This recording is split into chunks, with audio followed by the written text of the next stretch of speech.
May nakulong na ba? Palagi ako nanonood ng balita. Napansin ko, paulit-ulit na lang.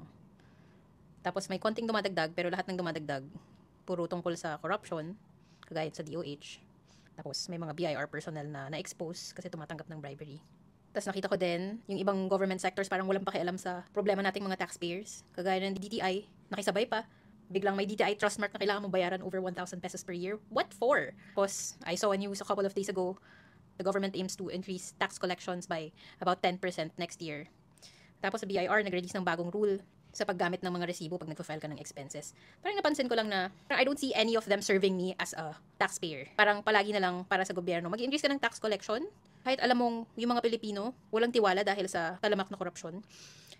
Aminin ko, nakakapagod. Napapagod na rin ako. Pero naalala ko, yun pala yung gusto nilang gawin, no? It's a tactic.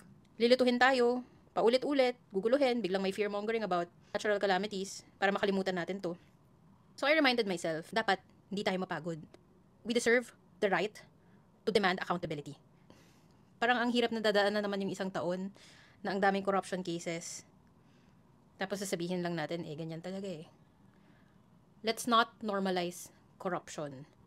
Gagawa ako ng listahan ng lahat ng gusto nating singilin sa gobyerno para hindi tayo magkalimutan.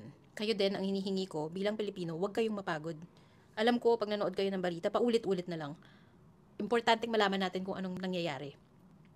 Importanteng alam ng gobyerno na nakikinig tayo at nag-iintay tayo ng resulta. We deserve better.